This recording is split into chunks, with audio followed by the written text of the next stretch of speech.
Oi, pessoal, espero que esteja tudo bem com todos e vamos prosseguir então nos nossos estudos todas as segundas. Hoje o nosso estudo é o 62, a modéstia, quer dizer, aquilo que é contrário ao orgulho. Está registrado em Mateus 6, de 1 até 4. O estudo de hoje está baseado na obra do Pastorino, como sempre, Sabedoria do Evangelho, e também no Evangelho segundo o Espiritismo. Mateus registrou assim: prestai atenção, não façais vossas boas obras diante dos homens para seres vistos por eles, senão não tereis recompensa junto de vosso Pai que está nos céus. Quando, pois, deres esmola, não façais tocar a trombeta diante de ti, como fazem os hipócritas nas sinagogas e nas ruas, para serem honrados pelos homens. Em verdade vos digo, já receberam sua recompensa. Tu, porém, quando deres esmola, não saiba tua mão esquerda o que faz tua direita, para que tua esmola fique no secreto, e teu Pai, que vê no secreto, te retribuirá. Essa é a lição que Jesus passou. Extremamente sábio, para variar. Venha seguir, então, estudando a lição agora, a orientação a respeito da modéstia, a respeito da humildade, instruindo-nos, o Mestre, que devemos agir sem propaganda, sem alarde dos nossos atos.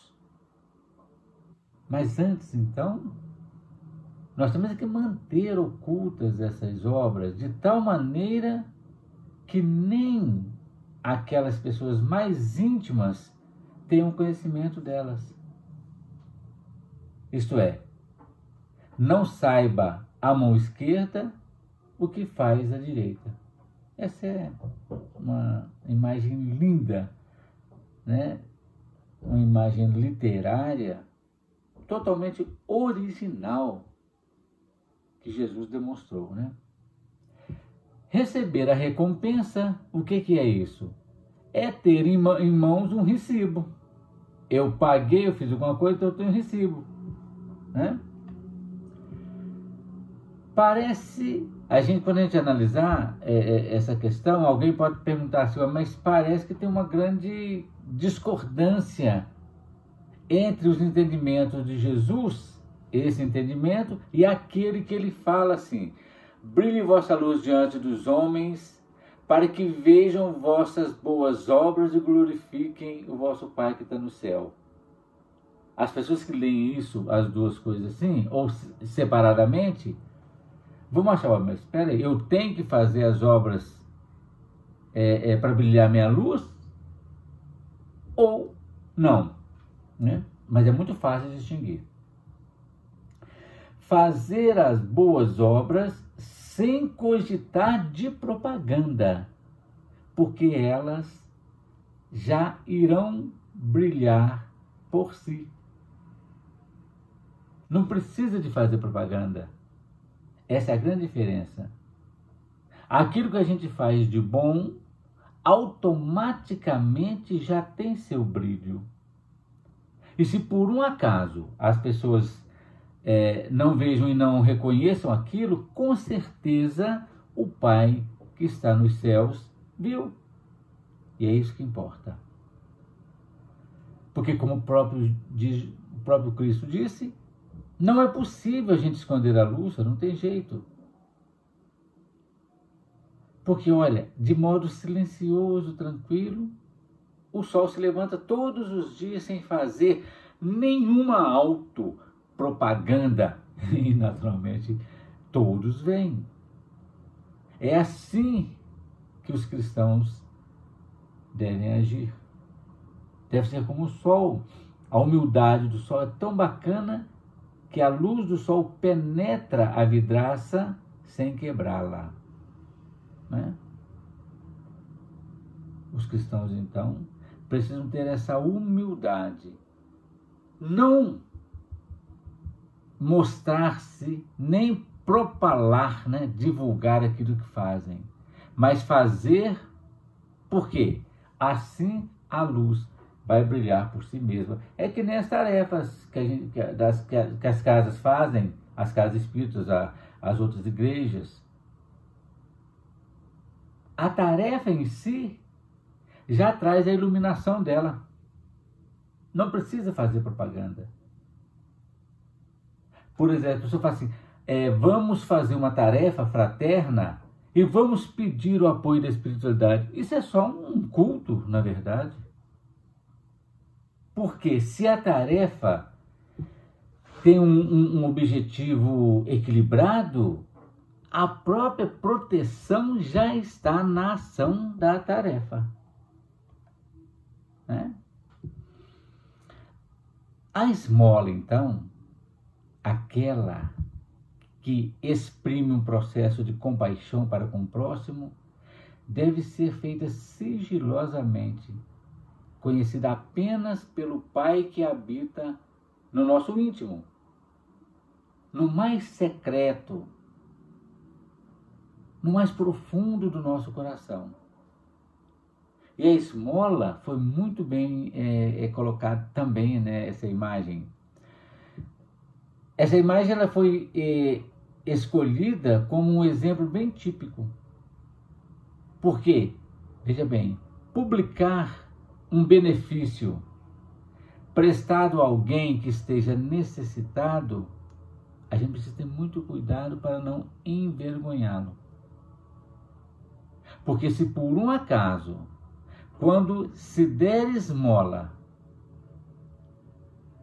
ficar embutido o sentimento de vergonha no outro, a gente não tem o direito de diminuir moralmente nenhum dos nossos irmãos.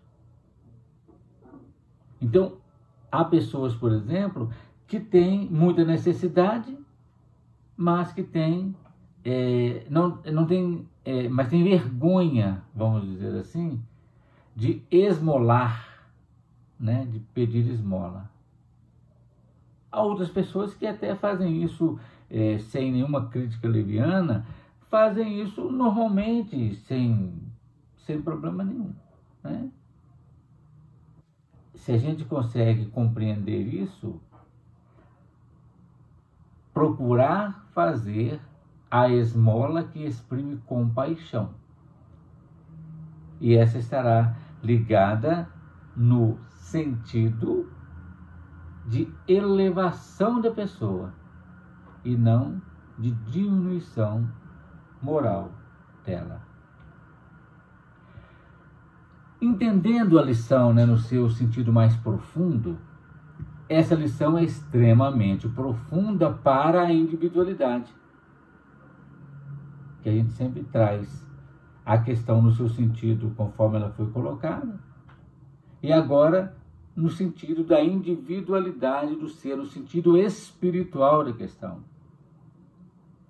Tudo, então, que fizermos deve ser realizado intimamente, internamente, e não de modo externo, pela nossa personalidade, para que outras personalidades conheçam e elogiem. Por quê, gente? Porque o nosso eu pequeno, né? Esse nosso eu materializado ainda, animalizado aqui no mundo das formas, ele é extremamente vaidoso e egoísta. De todos nós, em maior ou menor grau. E sempre suspira por algum aplauso, por algum louvor, porque é isso que alimenta o ego. e acaba inchando esse ego de vento, né? E olha que interessante, existe também a falsa modéstia, que realmente recusa ou nega aqueles elogios, mas só de boca. Porque o corpo emocional nosso, o corpo materializado, animalizado, vibra de felicidade. Fala assim, não, fulano, você faz isso tão bem. Você fala, nada, que nada, isso é só... né? Na maioria das vezes, não aceita um determinado elogio, recusa um determinado elogio, mas só de boca, né? Aquele que já vive no espírito não busca mais esses aplausos, porque já sabe que eles não valem nada. E esses elogios que são procurados pelo nosso eu pequeno já são a própria recompensa. Se alguém faz alguma coisa para ser visto por alguém e alguém viu, a recompensa está completa, né? Porque quando os homens elogiam o trabalho de um outro homem, a recompensa, e aquele trabalho foi feito para ser mostrado para os homens, humanidade, a recompensa já está ali, né? Tanto a ação quanto o resultado acabam morrendo no âmbito da própria personalidade, no próprio eu encarnado. E com isso, se morre na personalidade, não alcança a profundidade do espírito e não constitui, então, nenhum degrau para a subida evolutiva. Porque morreu, ficou tudo na própria personalidade, não avançou, né? Gente, não tem a menor dúvida que aqui na Terra nós estamos estagiando na personalidade. O nosso corpo material, o nosso corpo emocional, vibracional, mental, a nossa essência divina está estagiando aqui na nossa personalidade. Não tem um outro jeito. Mas mesmo estando aqui, e por estarmos aqui, e já tendo esses conhecimentos, a gente precisa fazer tudo com a maior simplicidade possível, de modo natural e espontâneo. Nada com movimentos estudados, né? Produzidos, calculados, para que tenham testemunhas daquela boa obra que a gente está fazendo. Veja bem, mesmo estagiando aqui no processo da personalidade, na vida terrena, na vida encarnada, a gente, e sabendo desse conhecimento, a gente então precisa agir desse modo mais simples, que as coisas sejam mais naturais e mais espontâneas, sem nenhum cálculo premeditado para que tenham testemunhas, né? Daquelas situações que a gente quer fazer. Porque o ser que já está mais evoluído, ele sabe que a personalidade por si, ela não faz nada, ela não pode nada. É tanto que quando ocorre o desencarne, a individualidade sai o espírito, o corpo ele é uma ferramenta que não serve mais. Ele vai se desagregar. Porque tudo o que de fato realiza provém do Cristo interno, do nosso Cristo íntimo. É isso que vive e nos sustenta. Porque é a fonte inesgotável de todo o bem. Portanto, tudo deve ser feito de modo real, tudo tem que ser feito realmente, não com a aparência de modéstia. Lá na frase final, né, do estudo, do que Mateus registrou, que Jesus disse Mateus registrou, tem uma frase que fecha isso com perfeição, explica tudo isso. É que as nossas ações fiquem no secreto, isto é, no coração, no espírito, na individualidade. Por quê? O Pai que vê no secreto, ou o Pai que está no secreto, segundo Mateus, ele vê e retribui aquilo. Então, resumiu tudo que nós estamos falando aqui. Porque o Pai que reside no secreto, no íntimo dos nossos corações, está dentro de nós, dentro de todos, dentro de tudo, como muito bem compreendeu Paulo de Tarso na carta aos Efésios, porque Deus permeia tudo. Através de suas leis, Deus coordena tudo. E nada fica sem o conhecimento divino. Ele está no secreto, mas ele vê tudo. A centelha divina, ou o Cristo interno, né, nosso Cristo íntimo, o Pai, que é o Verbo, que se tornou Filho e que tem a sua partícula divina dentro de nós, é a fonte inesgotável da vida, da harmonia, da beleza e do amor. O Pai que está no secreto e por isso vê tudo e sabe de tudo, ele sabe das nossas necessidades, como Jesus registrou, muito antes da gente pedir. Deus conhece a necessidade de cada uma das suas criaturas.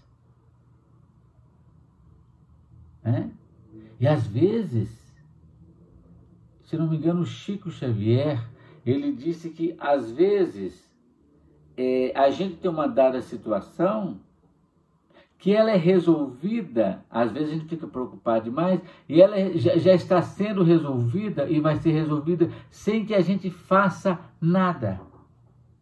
Porque Deus já cuidou de tudo. Depende do nível dessa nossa necessidade. Se essa necessidade for para o nosso engrandecimento, rapidamente resolve.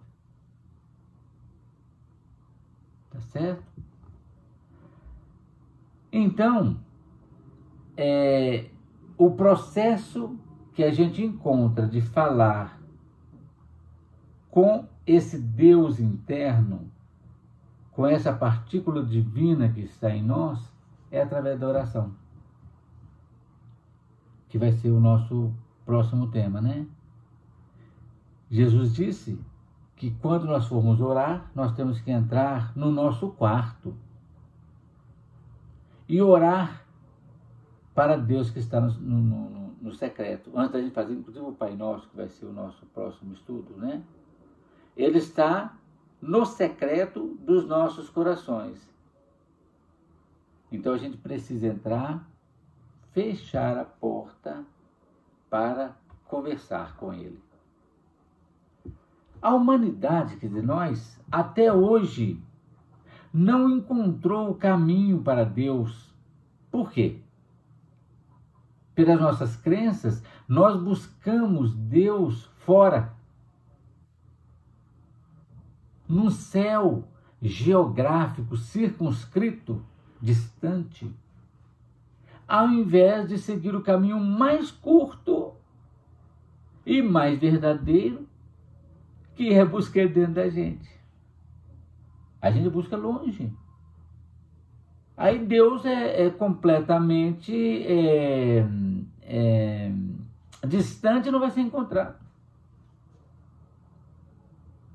A gente deve então procurá-lo dentro de cada um de nós, isto é, no secreto, onde ele realmente se encontra em sua totalidade metafísica, isto é, além daquilo que é físico, como ensinou o próprio Jesus com uma clareza diamantina. Devemos então orar ao Pai que está no secreto, não no céu. É por isso que a oração é Pai Nosso que estais nos céus, no plural. Não é no céu azul desenhado, cheio de nuvem, não. É nos céus, isto é, na intimidade de cada um de nós. Como diz Paulo aos Efésios e também a carta de Paulo aos Coríntios. A oração, então, ela deve ser proferida com os olhos, não com os olhos levantados para o alto. É engraçado isso. A gente aprendeu, muita gente coloca e olha para cima. E a oração, depois desses conhecimentos, ela deve ser feita com os nossos olhos, nossa cabeça e nossos olhos recolhidos para baixo, olhando para o nosso coração sagrado, e não para o alto, né? Quando então a gente compreender esse segredo, que já foi revelado há 2000 anos por Jesus, que é a criatura que revelou em si mesma essa criatura, mais amplamente a divindade. Ninguém até hoje revelou com tanta perfeição, com tanta plenitude, essa divindade. O dia que nós compreendermos isso, que Jesus nos trouxe há 2000 anos, nós chegaremos à paz espiritual completa. Por quê? Todos temos em nós esse Cristo íntimo, o Cristo interno, na mesma proporção em que Jesus tinha. Qual que é a diferença? Porque em nós, ao redor da nossa centelha crística, da nossa centelha divina, nós temos uma carapaça de barro, material mesmo, de lama bem endurecida, que não nos deixa sentir esse Cristo interno. Jesus, então, o que aconteceu? Pelo seu processo evolutivo, aquele que aniquilou totalmente o processo das dimensões, usando da total humildade, na sua personalidade, ele conseguiu adelgaçar, tornar delgado esse processo todo, esse barro, vamos dizer assim, e Jesus conseguiu fazer com, enquanto esse barro em nós ele é extremamente endurecido e grosseiro, Jesus fez com que ele ficasse adelgaçado e transparente.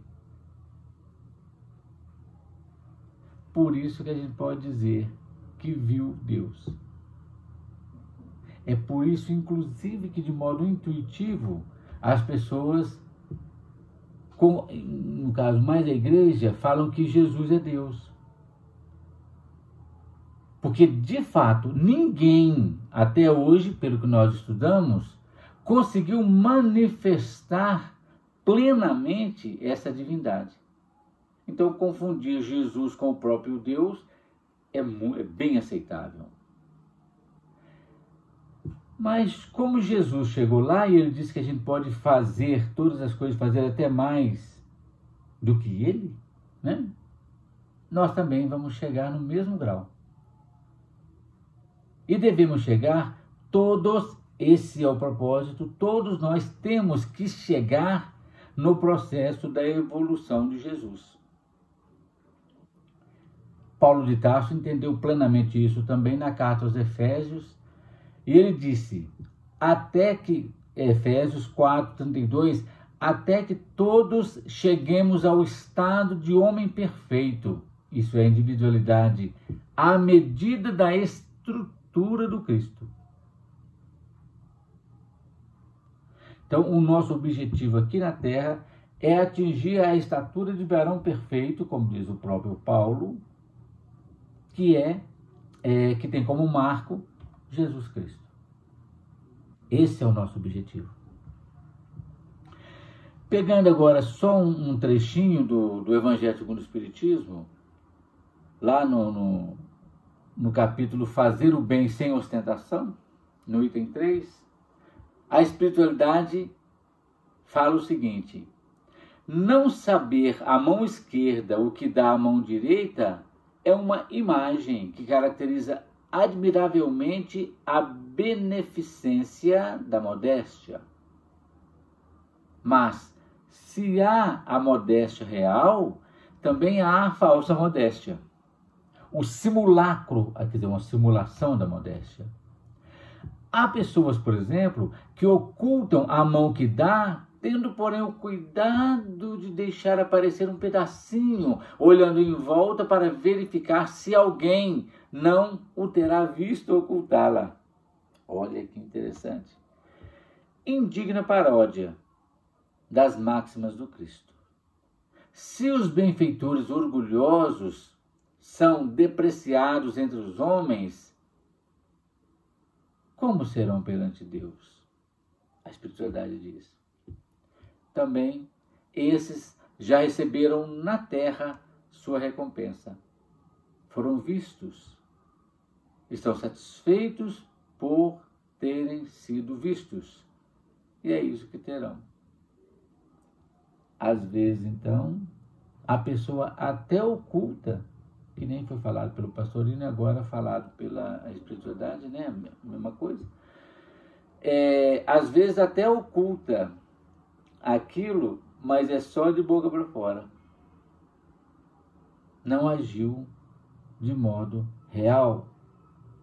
Eu vou fingir que eu vou esconder a minha mão para que ela não saiba, mas eu vou dar um jeito das pessoas entenderem que eu estou escondendo uma mão enquanto a outra faz o bem. Isso é um vão simulacro.